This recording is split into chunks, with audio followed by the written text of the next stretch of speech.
नमस्कार मेरे प्यारे दोस्तों, स्वागत है आप सभी का। सीजीपीएससी मेंस हो चुका है। अब आगे की रणनीति क्या हो उसके बारे में हम चर्चा करेंगे।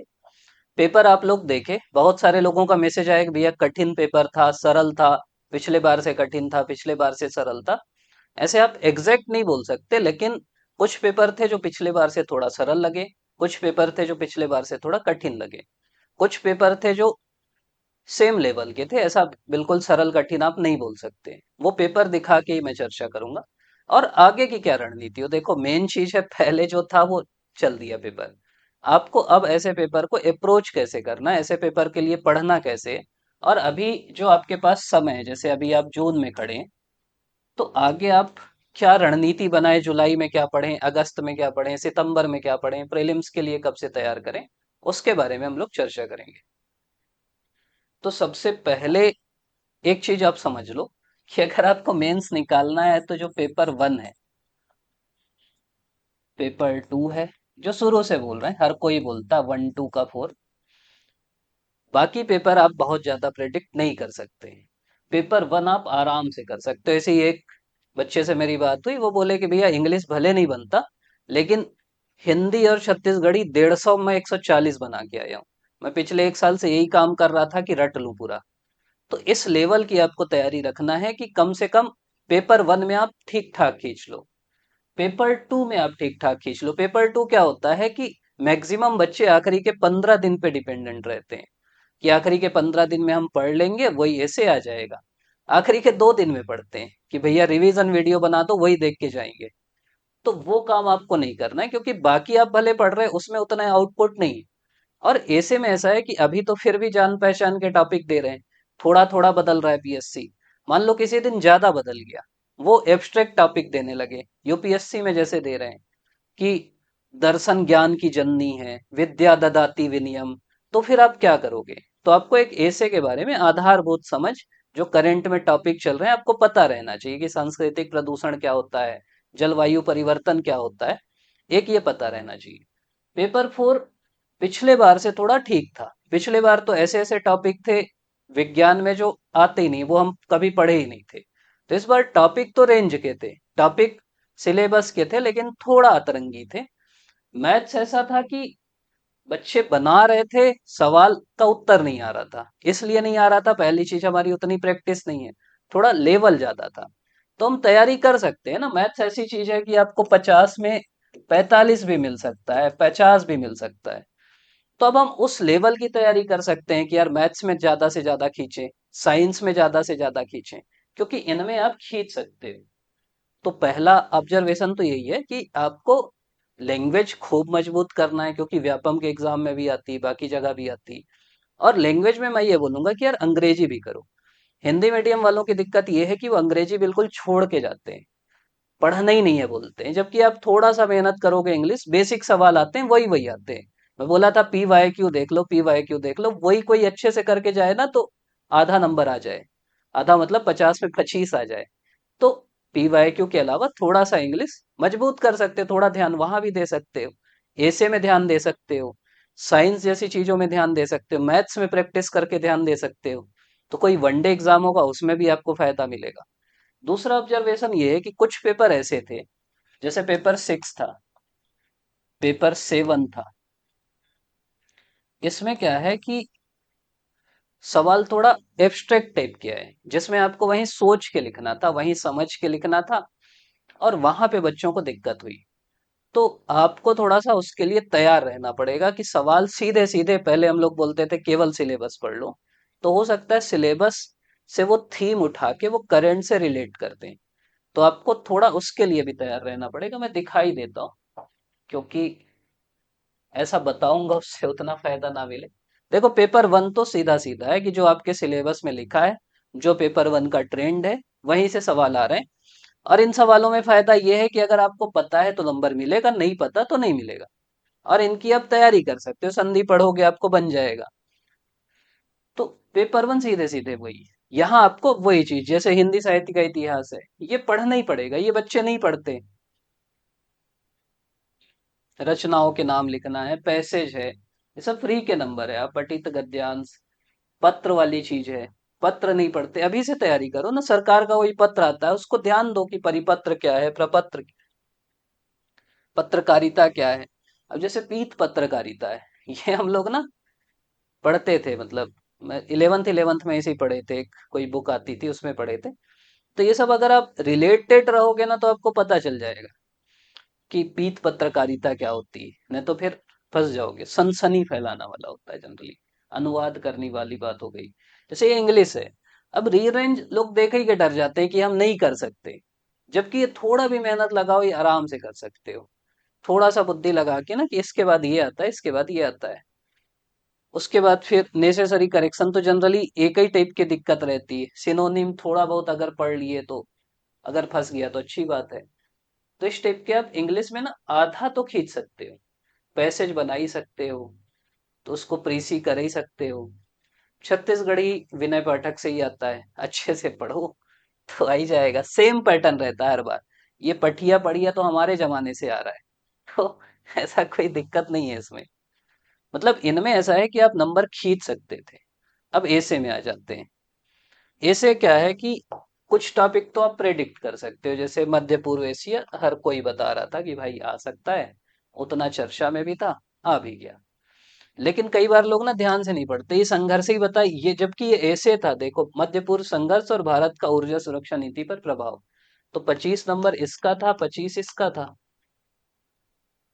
लोग इसी में फोकस हो गए, कई लोग मध्य पूर्व का मतलब ही नहीं समझ पाए। तो ये नहीं करना है। फिर जैसे रक्षा रणनीति कई बनाए, तीर्थ स्थलों का सुनियोजित विकास। अब ये पिछले बार जैसे मेन चर्चा में कुंभ उम्भ था, तो उससे रिलेट करके थोड़ा सा इन लोग ले आए थे। तो आप इसको कर सकते हो, पर्यटन एक हॉट टॉपिक है जो हमेशा आता है। फिर विनिर्माण क्षेत्र की समस्याएं और इसका समाधान। छत्तीसगढ़ वाले तो लगभग आ गए थे। जैसे ये तो हर कोई बोल रहा था कि भाई पढ़ लो पढ़ लो। जनजाति उत्थान चर्चा ही में है, लोक कला जनरली आ ही जाता है।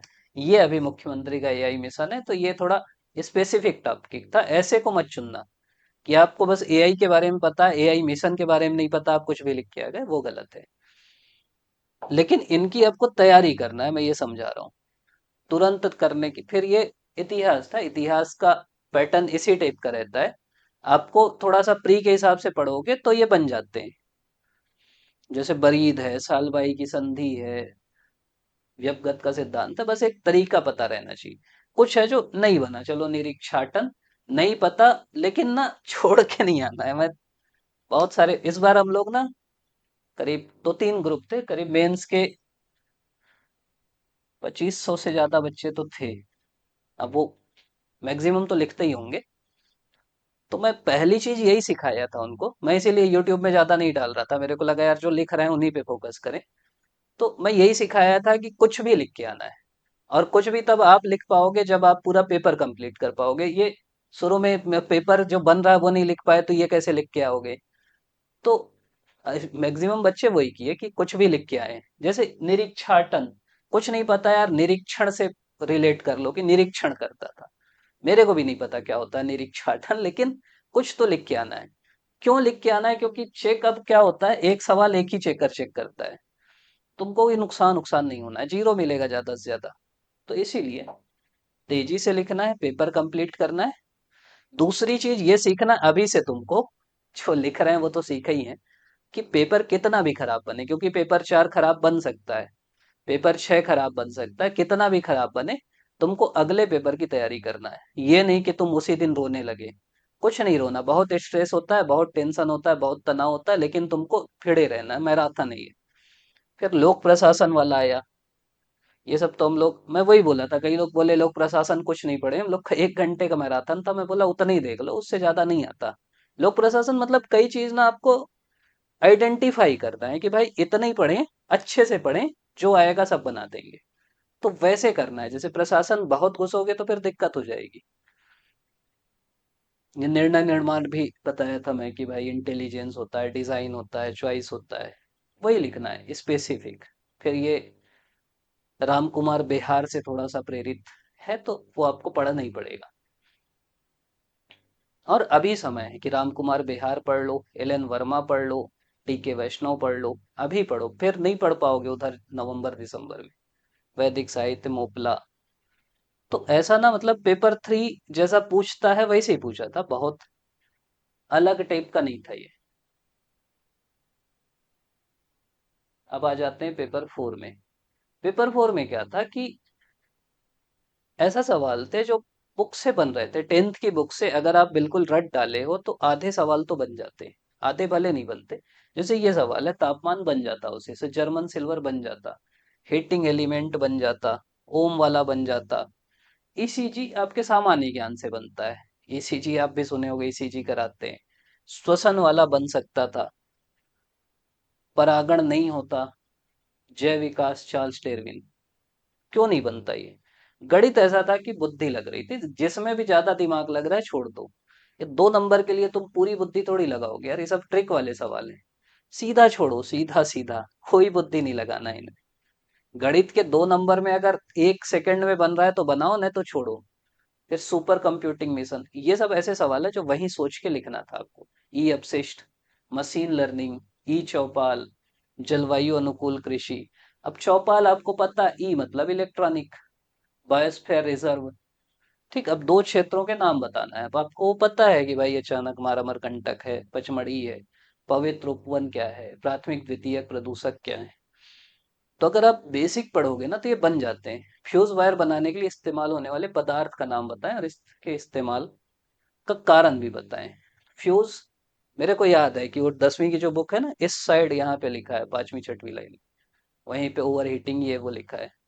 तो इस टाइप की चीजें आप बना सकते हो, ये आपके बेसिक ज्ञान से भी बन सकता है। फिर भोजन को बासीपन रोकने के लिए, अब ये कहीं पढ़े नहीं लेकिन आप खुद से सोच के लिख दो यार, कि कैसे फ्रीज में रख देंगे। इस टाइप का कुछ भी, पता नहीं क्या लिखना है इसमें, लेकिन बुद्धि लगाना है वहीं पे। पीएन संधि डायोड आपके उस पे है, सिलेबस पे है, एक्स्ट्रा मेंशन जो 10वीं की बुक में नहीं है, और इससे हर साल सवाल पूछते हैं। फिर 200 वाट वाला है। ठीक। फिर पचे हुए भोजन को अवशोषण मुख्य रूप से छोटी आंत में क्यों होता है, तो ये थोड़ा कंसेप्चुअल सवाल पूछा, लेकिन जो पता है उसके बारे में वो लिख दो यार, कि पचा हुआ भोजन यहाँ यहाँ से आके छोटी आंत में आता है, ये इंसुलिन ये वो, मतलब ये हार्मोन रहते हैं जो पचाते हैं। फिर सोनिया को चलाना है, एक ही चाल बताना है, घड़ी की सुई है। मैं ये बोल रहा हूँ कि लेवल थोड़ा कठिन था गणित का, लेकिन अपना लेवल बढ़ाओ, क्योंकि वो लेवल अपना कम नहीं करेंगे, ये तो आपको भी पता है, इससे कम तो नहीं करेंगे। वाईफाई के बारे में तो पता है, वो लिख दो, दूसरा नहीं पता तो। काजीरंगा कॉरिडोर, ये तो पता है कि गंडे रहते हैं, कॉरिडोर पता है कि ऐसे रहता है। महत्व तो अपने मन से लिख दो। मतलब मैं ये आपको सिखा रहा हूँ कि यार जैसे कोई भी कॉरिडोर है, आपको ये पता है कि उसके लिए है, क्या बोलेंगे, जानवरों के लिए। तो अपने मन से नहीं लिख सकते कि जैव विविधता सुरक्षित करने के लिए, मानव वन्य जीव संघर्ष रोकने के लिए। भाई ये सब तो महत्व होगा ही ना उसका। जैव विविधता मापन के तरीके पढ़े थे अपन ये, मिश्रित फसल, मिश्रित खेती। तो इनको ना थोड़ा सा मैं ये समझा रहा हूँ आपको, कि थोड़ा सा आपको अपना लेवल बढ़ाना है, थोड़ा पढ़ाई गहराई से करना है। आगे के लिए बता रहा हूँ, टेफ्लॉन, ये बहुलक हमारे जमाने में बहुत पूछता था, फिर से आ गया वहीं पे। प्रकाश विद्युत प्रभाव, ये सीधा सीधा सिलेबस में लिखा है, श्वसन के बारे में पूछ लिया। तो ये ऐसा कुछ नहीं है जो इस बार, पिछले बार क्या था कि ऐसे चीजें पूछे जो सिलेबस में थे ही नहीं। इस बार ये है कि सिलेबस में 2 चीज एक्स्ट्रा है, पीएन और प्रकाश विद्युत प्रभाव। बाकी सब 10वीं की किताब का कॉपी है। तो 10वीं की किताब से आधी चीज तो बन रही थी, ये मैं बोलना चाह रहा हूँ। मैं ये नहीं बोल रहा हूँ कि बहुत बन रहा था। मध्यिका है, धनराशि वाला है, नाव वाला है, इको सेंसिटिव जोन है। अब ये अपने मन से आप लिख सकते थे, वैसे ये पढ़ते ही है थोड़ा सा। फिर restoration ecology and bio prospecting क्या है, फसल चक्र के सिद्धांतों को लिखिए। तो थोड़ा सा ये डीप जा रहे हैं, अपने को आगे के लिए थोड़ा डीप जाना है और कुछ नहीं। आप जब जैव विविधता को थोड़ा अंदर से पढ़ेंगे तो इको सेंसिटिव जोन पढ़ेंगे आप वहां पे। लेकिन अभी तक हम लोग इतना डीप नहीं पढ़ते थे, ये दिक्कत है। अब जैसे ये हलवा सवाल है कि घर विद्युत का उपयोग करते समय सुरक्षा सावधानियों के बारे में बताइए। तो ये बेसिक है, उसमें 8-10 सावधानियां लिखी हैं किताब में। वही लिखना था कि ग्लव्स पहनना है तो चप्पल पहनना है। फिर ये मानव के 5 स्तंभों को बताइए। ये वाला भी है कि क्या है, भारत के शुद्ध शून्य उत्सर्जन लक्ष्य के बारे में विस्तार से वर्णन कीजिए। तो इस टाइप के सवाल थे, थोड़ा कठिन था लेकिन पास हुआ जा सकता था। पेपर 4 अब चैलेंज ये है कि तुमको पास होना है, पहली चुनौती तो ये है, और इसीलिए थोड़ा सा और अच्छे से उसको देखना है। पेपर 5, पेपर 4 इतना कठिन था कि 5 लोग ना मान गए कि सरल है, लिख के आ गए। लेकिन थोड़ा इसके लिए भी पढ़ना है, गिग वर्कर्स, आईटी फेलोशिप, मतलब ये थोड़ा सा एक्स्ट्रा जा रहा है, एनपीएस वात्सल्य, रेड क्लिफ रेखा। तो जियोग्राफी में आपको मैप बनाना है, डोरसा मिट्टी, मेला।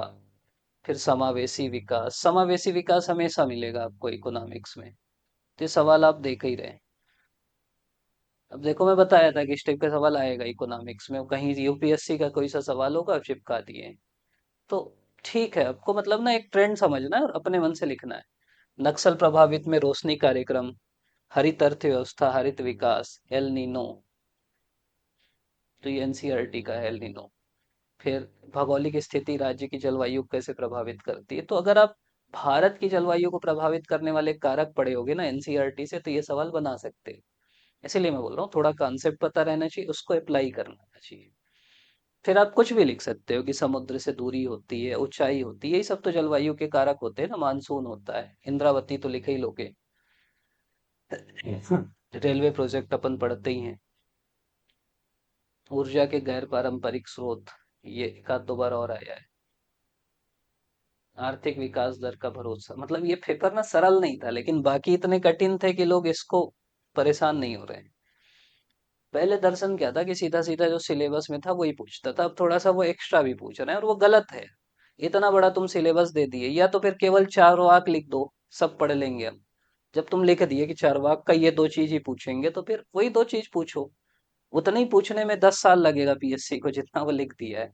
क्षणिकवाद जैसे लिखा है सिलेबस में तो अच्छी बात है, चेतना नहीं लिखा है, अतिमानस लिखा है। दर्शन को दृश्यते अनेन इति दर्शनन क्यों बोलते हैं, प्लेटो का प्रत्ययवाद नहीं लिखा है। तो ये दिक्कत है ना, आइडियलिज्म पढ़ोगे थोड़ा समझ में आएगा कि अच्छा, आइडियलिज्म का ज्यादा अच्छा हिंदी आदर्शवाद होता है। तो वही चीज है, ब्रह्म की व्याख्या, दर्शन सभी विषयों की जननी है। समाजशास्त्र के समन्वयात्मक संप्रदाय, संस्कृति में सामाजिक गुण निहित होता है, वास्तुनिष्ठता क्या होती है, लघु समुदाय क्या होता है, उपकल्पना क्या है। तो थोड़ा आपको गहराई से पढ़ना है। असली ना इसमें खेल हुआ।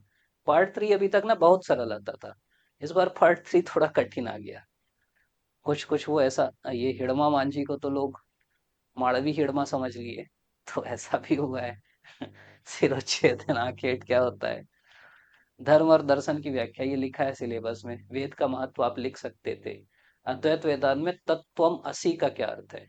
देखो अब मैं वही समझा रहा हूँ कि आपको अद्वैत मतलब पता है शंकराचार्य, ठीक, इतना तो आपको पता है। अब आप ये मानो कि शंकराचार्य का ही जो सिद्धांत है वही तत्वमसि, तुम ही ब्रह्म हो। तो इस टाइप का आपको रिलेट करना आना चाहिए। अब के पेपर में सीधा पूछ सकता था कि शंकराचार्य का बताओ, लेकिन उसको तो मजा लेना है। सांख्य का सत्कार्यवाद, पता नहीं जो भी पेपर सेटर है उसका बहुत फेवरेट टॉपिक है। हर बार लगता है, हमारे जमाने में भी आता था कि भाई एक बार पूछ लिया तो नहीं पूछेगा, वो पूछते ही है। कभी 4 में पूछेगा, 2 में भी था कुछ, 4 में भी पूछेगा, 8 में भी पूछेगा, 15 में भी पूछेगा। तो मत छोड़ना इसको। जान लाख के प्राथमिक और द्वितीयक गुण में भेद कीजिए, ये तो भाई, ये इस टाइप के सवाल नहीं पूछना चाहिए। लाख का जो तुम पूछे हो थाबुला रासा, उस टाइप की चीजें पूछो। ये क्यों पूछ रहे हैं, ये क्यों पूछना है। वंशानुक्रमण परंपरा, खाना बदोशी जत्था पर प्रकाश, तो ये खुद से बताना है। ये नहीं बता सकते आप खुद से, मतलब पढ़ नहीं सकते इसको। खाना बदोशी मतलब जो खाना खोजने के लिए घूमते रहते हैं, तो उसी से रिलेट कर दो। धरती आबा जनजाति ग्राम उत्कर्ष अभियान, अब जो ऐसे व्यक्ति, जैसे एक बताया कि सर मैं इसका नोडल ही था तो मेरे से बन गया, तो वो चीजें होती हैं। बस देवा गीत क्या है ये तो बना लिए होगे। कपिल नाथ कश्यप की रचनाएं पता रहती हैं, लेकिन ना अब ये करना आपको आना पड़ेगा कि किसी भी राइटर का ऐसा साहित्यिक योगदान आया तो एक तो लेखन नहीं लिखोगे, उसके बाद ना कुछ पॉइंट आप खुद से बना के सोच लो कि क्या लिखूंगा। तो छत्तीसगढ़ को राष्ट्रीय स्तर पे, मतलब छत्तीसगढ़ का की इज्जत बढ़ाए, जो हमारी जनजाति परंपरा है, लोक परंपरा है, उसको आगे बढ़ाए। ऐसा कुछ भी जो दो चार पॉइंट सोच सोच के। सावन मास तो बता ही दोगे, सोना ही होता है, त्योहार होते हैं, अलग अलग होते हैं। भित्ति चित्रांकन। तो ये सवाल ना अलग अलग जगह से आ रहे हैं। जैसे भित्ति चित्रांकन में शायद उसमें देखा, क्या नाम है, एक ग्रंथ अकादमी की किताब है कोई सी। फिर स्वामी विवेकानंद का सार्वभौम धर्म। अब जो आपको पता है वो लिखो, उसके बाद अपने मन से कर दो। ये सिलेबस में है, लेकिन ये देश काल की अवधारणा नहीं है। ये नहीं पूछना चाहिए यार। अशुभ की समस्या है तो ये पूछ सकते हो। सामाजिक संगठन से आप क्या समझते हैं? दुर्खिम की अवधारणा नियमहीनता की व्याख्या कीजिए। ये पढ़ते हैं जनरली अपन, लेकिन भूल गए होगे। लाल बंगला पे टीप लिखना है, धनी धर्मदास पे लिखना है। चुनौती यही है कि लाल बंगला पे प्री के हिसाब से हम एक लाइन में पढ़ते थे यार कि ये जनजाति ये काम है। 8 नंबर कैसे लिखे हैं? असली चुनौती इस बार ये थी कि तुमको किसी के बारे में 2 लाइन पता है और उसके बारे में तुमको 15 लाइन लिखना है। आप कैसे लिखोगे? असली वो है रंग कर्म का उद्भव और विकास। धनी धर्मदास के बारे में 4 लाइन ज्यादा से ज्यादा पता होगा, उसको 15 बनाना है। तो ये कला भी सीखना पड़ेगा। सामाजिक परंपराएं समाज कल्याण को आघात पहुंचाने वाली परिस्थितियां होती हैं। फिर पेरेटो के तार्किक और अतार्किक प्रक्रियाओं के सिद्धांत की भी सीधा सीधा चिंतक ही पूछ लिए। एक चीज और करना पड़ेगा, मतलब ये मैं बोला भी था, डाला भी था ऑडियो, कि यार इस बार ना कम से कम आप लोग को ये डिमांड करना चाहिए कि सवाल की प्रकृति के हिसाब से नंबर उस हिसाब से दिया जाए। कि ऐसा मत हो कि नंबर तुम फेल करने लगे, 65.5 दे दे के फेल कर रहे। क्योंकि सवाल ऐसे हैं जिसमें कुछ भी लिख सकते हैं, तो नंबर भी ऐसे रहे जिसमें कुछ तो मिले ठीक ठाक। फिर संदेह देकार दर्शन का प्रारंभिक बिंदु है, निष्कर्ष नहीं है। लिखना वही है देकार का जो सिद्धांत आप पढ़ते हो, लेकिन ये कथन दे दिया तो लोग कंफ्यूज हो जाते हैं। क्या विश्व पूर्णतः अवास्तविक है? लिखना शंकराचार्य का दर्शन ही है कि जो पढ़ते हैं ना कि ब्रह्म सत्यम जगत मिथ्या, वही तो है जगत मिथ्या। वही चीज लिखना है, लेकिन सवाल थोड़ा ऐसा दे दिया कि अपने को लगता है कि क्या लिखें। और खासकर जब आप उस माहौल में बैठे रहते हो ना, जितना डर लगते रहता है, बाकी चीजें रहती तो और समझ में नहीं आता कि क्या करें क्या ना लिखें। और फिर जो रही सही कसर थी वो पेपर 7 में निकल गई। पेपर 7 में लोग इसलिए खुश थे कि एक्ट कम आया, लेकिन जो आया वो भी खतरनाक आया। जैसे मानव अधिकार संरक्षण के अंतर्गत मानव अधिकार न्यायालय में पढ़ाया था, तो मैं बताया था कि यार ये इसमें लिखा है तो पूछ सकता है कि ये मानव अधिकारों के लिए ही रहते हैं, ये वो जो भी चीजें। व्यक्तिगत अधिकार क्या है? ये चल ही रहा था, धर्म स्वतंत्रता विधेयक, ये अधिनियम आया था, जन विश्वास अधिनियम, जनमन में पढ़े थे अपन। तो ये जनमन से सब कवर हो रहा है। घरेलू नातेदारी क्या है? तो एक्ट आपको पढ़ना पड़ेगा। ई समन क्या है, न्याय श्रुति क्या है। तो कुछ अपना बुद्धि भी लगा रहे हैं कि ई समन दे देते हैं, लेकिन अब कुछ भी लिख के आओ इसको। मना तो नहीं कर सकते यार, क्या मानेंगे? आप बोलोगे तो भी देंगे अब। समन मतलब होता है भेजना, ई मतलब इलेक्ट्रॉनिक रूप से भेजना। सजी गृहस्थी क्या होती है? तो ये सब परिभाषा जो रहती है ना धारा 2 में, उसमें ये सब लिखा है। पाइका और कीर्ति का पूर्ण रूप लिखिए, ये तो कुछ लिख ही नहीं सकते, इसको छोड़ के ही आना है। आर्कटिक ये भी छोड़ के आना है। मौलाना अबुल ट्रॉफी जो पता है वो लिख सकते हो। जैसे IBRD IDA पढ़ते हैं अपन, ब्रिक्स का न्यू डेवलपमेंट पढ़ते हैं। सार्क विकास कोष खुद से लिख सकते हैं कि विकास करना, ये करना, वो करना। विज्ञान ज्योति योजना क्या है? इसमें मेरे को लगता है ये जो पार्ट 3 है ना, इसमें उच्च शिक्षा का ज्यादा सवाल आ गया है। उच्च शिक्षा केवल एक टॉपिक है, लेकिन मैं देखना गिनते जाना एक सवाल। ठीक। अटल इनोवेशन मिशन 2.0, मानव विकास सूचकांक आते ही अटल उत्कृष्ट शिक्षा योजना, फिर शिक्षा आ गई।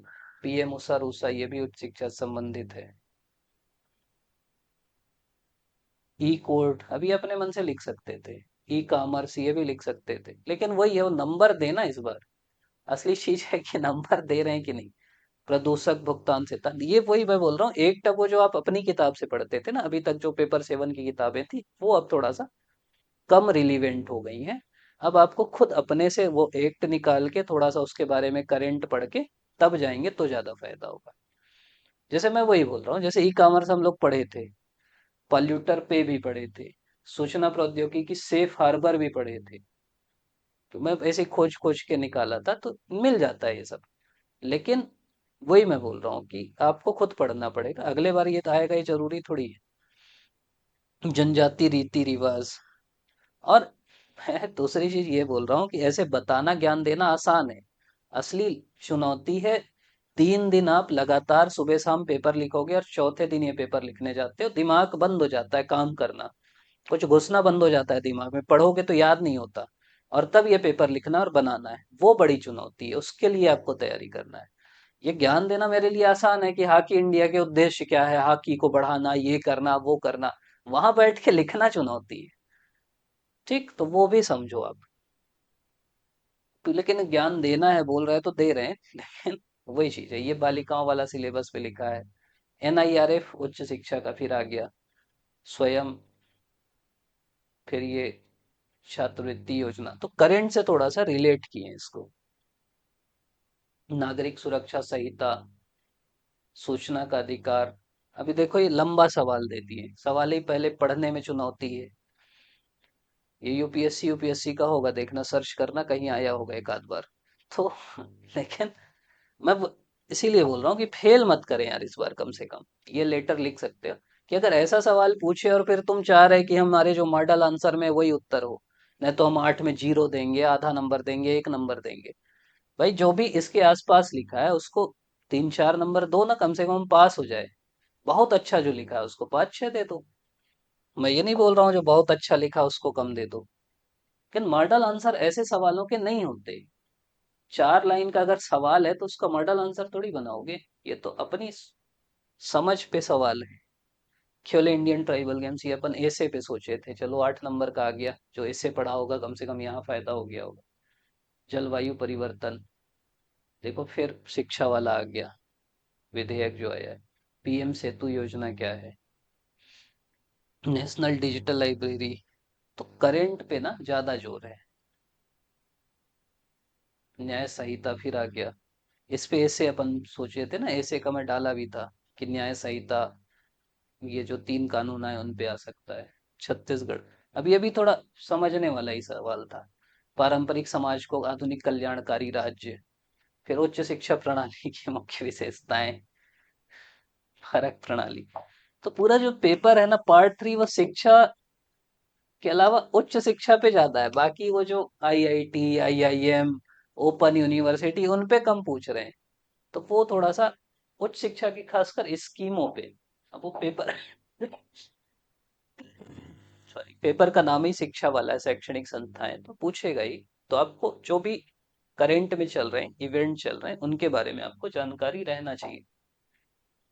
तो पेपर देख के आपको एक चीज समझ में आ गई कि पहली चुनौती है, पहली चीज तो है कि 1 2 4 ज्यादा से ज्यादा खींचो। दूसरा है 4 6 और 7 में पास हो। ये भी तो एक बड़ी चुनौती है कि इसमें आपको पास भी होना है। पास नहीं हुए ऐसे बहुत सारे बच्चे हैं जो एक पेपर में 65.5 आया और उनका आराम से रैंक आ जाता, लेकिन एक में 65.5 था इसलिए वो बाहर हो गए। तो ये सब आपको ध्यान रखना है।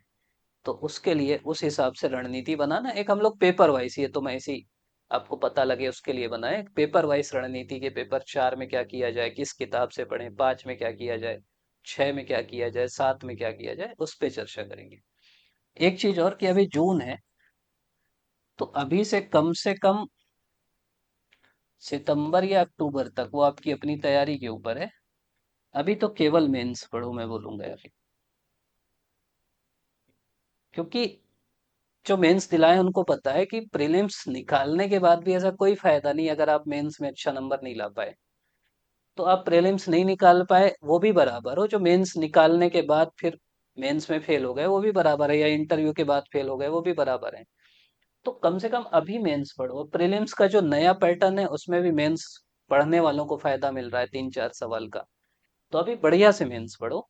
अभी जो भी आपको लग रहा है कि आपके आपको पता है कि क्या छूट गया। अगर आपको लग रहा है छत्तीसगढ़ हिस्ट्री आप बिहार नहीं पढ़े हो तो बिहार पढ़ लो, एल एन वर्मा नहीं पढ़े हो, एल एन वर्मा पढ़ लो।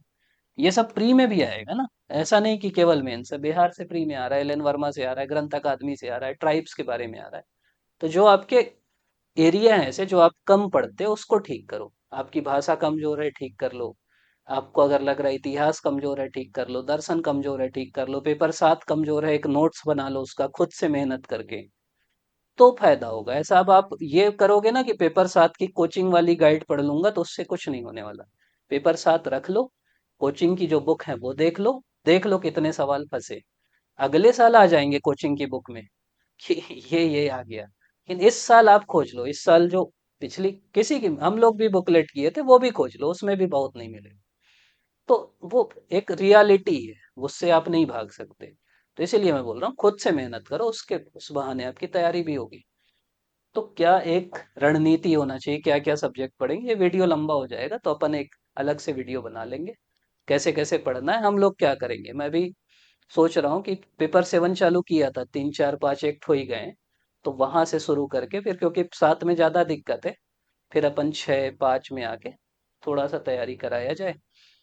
एक चीज और है, ये भी बहुत लोग बोले, भाषा वाली चीज, जो कॉपी चेकिंग होती है उसमें ना पैरिटी होना चाहिए। दो ही भाषा में तो लिखते हो आप लोग और कोई भाषा में तो लिखते नहीं।